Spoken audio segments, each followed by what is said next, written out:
आपने बहुत ही बेबाकी के साथ जो मुद्दे पर सवाल होनी चाहिए आपने वो तमाम मुद्दा उठाए। बिहार में बढ़ते हुए अपराध की बात की, ब्लॉक में चाहे जिला मुख्यालय में जो भ्रष्टाचार है उन मुद्दों की बात की, ज्वलंत में जो बिहार में लगातार हत्याएं हो रही हैं उन मुद्दों की बात की। ये अलग बात है कि सुमन जी आपके सवालों का जवाब नहीं दे पाए, वो मुद्दे से भटकते रहे। और आपने इन्होंने बताया कि 20 वर्षों तक जो है वो नीतीश कुमार जी की सरकार रही है, लेकिन उसके बाद में जो बिहार में जो है वो आतंक का माहौल है, वो आपने बहुत अच्छा किया। इसके लिए एक बार अब मैं आपका आभार प्रकट करना चाहूँगा। रही बंद की बात, ये देखिए ये महागठबंधन के द्वारा, इंडिया गठबंधन के द्वारा एक शुरुआत है, एक शंखनाद है और ये हमारा ज़मीनी मुद्दा है। ये भारत के 140 करोड़ जो आम लोग हैं उनका ये बहुत ही बड़ा बुनियादी सवाल है कि आप आज कहीं न कहीं आप नागरिकता आपको सिद्ध करने। सबसे पहले मैं एक बात स्पष्ट कर दूं कि निर्वाचन आयोग जो कि मोदी आयोग की तरह काम कर रही है, सरकारी आयोग की तरह काम कर रही है, उनको ये अधिकार नहीं है कि वो नागरिकता, किसी भी आदमी की नागरिकता सिद्ध करवाने के लिए वो कागजात लें। इस बात का उन्हें कोई उनके पास में कोई ऐसी प्रोविज़न नहीं है। ये गृह मंत्रालय का काम है देश के आम लोगों की नागरिकता साबित करने की, जहाँ तक बात है। बंद के माध्यम से हम लोगों ने मांग किया, लगातार हम लोग मांग कर रहे हैं। जब से भारतीय निर्वाचन आयोग जो सरकारी आयोग बनकर काम कर रहा है, तब से विपक्ष के जितने भी पार्टी हैं, इंडिया गठबंधन के जितने भी पार्टी हैं, सभी दलों ने मिलकर इसका जो है विरोध जताया है। और उसी का नतीजा रहा है कि निर्वाचन आयोग ने अपने स्टेप में पीछे हटते चले गए। उन्हें कहीं ना कहीं जो काम आपको 24 जून से होना था वो 1 जुलाई से शुरू हुआ। 11 कागजात उसमें रखे गए हैं, अनिवार्य जो कागजात रखे गए हैं 11 कागजात रखे गए। आधार कार्ड उसमें नहीं है, राशन कार्ड उसमें नहीं है, मनरेगा कार्ड उसमें, जॉब कार्ड नहीं है उसमें, उसके बाद में पहचान पत्र नहीं है। अब एक चीज़ मैं आपके माध्यम से पूछना चाहता हूँ, ये तो बहुत ही सोचनीय और तर्क संगत करने वाली बात है। जिस आधार कार्ड को लेके आपने पूरे भारत में हौवा बनाया, आपने आधार कार्ड से एक एक आदमी को, गरीब, वंचित, शोषित, किसान, मजदूर, उनको आपने लगातार परेशान किया कि केवाईसी नहीं है, लिंक करवाइए आधार से, पैन कार्ड को लिंक करवाइए आधार से, बैंक को अकाउंट को, आपने तरह तरह के लिंक करवाए आधार कार्ड से।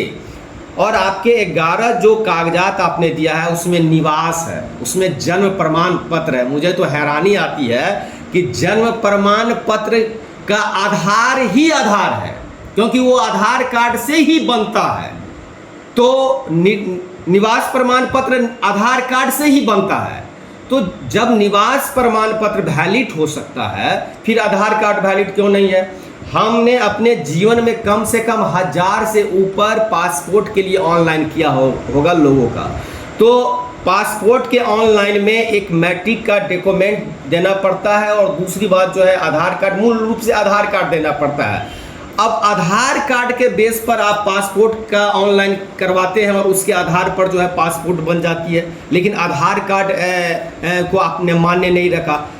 जिस आधार कार्ड को लेकर आपने पूरा ढोल पीटा और किरण रिजिजू जो है कानून मंत्री, भारत के माननीय कानून मंत्री, उन्होंने सदन में एक बिल भी लाया था तकरीबन 4 साल पहले, और उन्होंने कहा था कि पहचान पत्र से आधार कार्ड को उनको लिंक करवाना है। उस समय में बहुत इस बात का जो है भारतीय जनता पार्टी और एनडीए की सरकार ने बहुत जोरदार इस बात की चर्चा की थी सदन में और काफ़ी सुर्खियां में रही थी।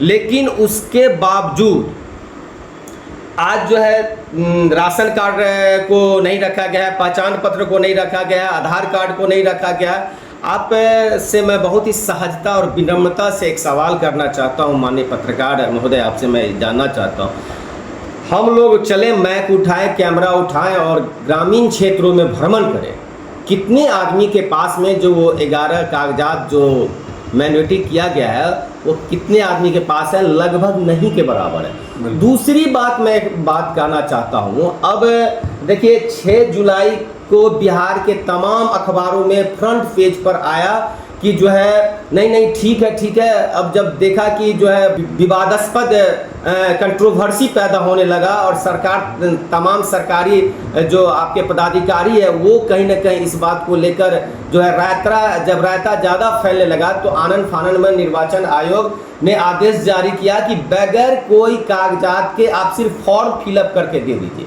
जब आपको सिर्फ फॉर्म फिलअप करके ही लेना है तो ये करने की क्या जरूरत है, जब कल सुप्रीम कोर्ट में इस बात का निर्वाचन आयोग को कहा है कि आधार कार्ड, पहचान पत्र और राशन कार्ड आप इनको जो है उन कागजातों के लिस्ट में इनको ऐड किया जाए।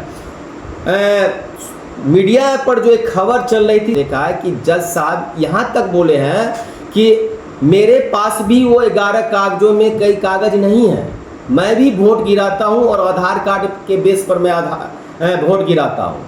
तो आज जिस चीज़ को लेकर मोदी ने बहुत बड़ा ढोल पीटा और बहुत इनके कार्यकर्ताओं ने कहा आधार का हौवा बनाया, उस आधार कार्ड आज हो गया एक कागज का रद्दी लिफाफा।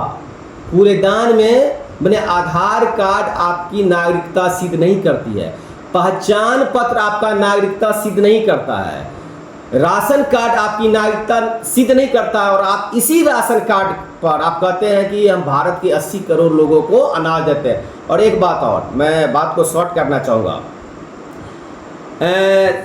एक बहुत बड़ी बात मैं कहना चाहूँगा कि आप अगर आधार कार्ड को वैध नहीं मानते हैं तो फिर आधार कार्ड के बेस पे जो कागजात बने हैं वो सारे कागजात फिर उनको कैसे वैलिड मान रहे हैं। और उससे बड़ी बात मैं ये कहना चाह रहा हूँ कि अगर आज बिहार के वोटर फर्जी हो गए तो 11-12 महीना पहले जो है लोकसभा का चुनाव हुआ है, तो भारत के जितने माननीय सांसद जीत के गए उन सभी से इस्तीफा लिया जाए, फिर तो फर्जी वोटर के आधार पर माननीय मोदी जी प्रधानमंत्री देश के बन गए, तो वो इस्तीफा दें।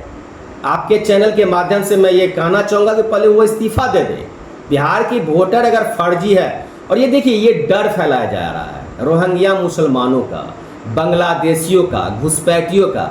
असम में क्या हुआ, एनआरसी हुआ था, भारत का पहला राज्य असम जहाँ एनआरसी हुआ, वहाँ क्या हुआ 5 लाख हिंदू जो है वो उनका लिस्ट में उनका नाम नहीं आया और एनआरसी वहाँ पर विवादित हो गया।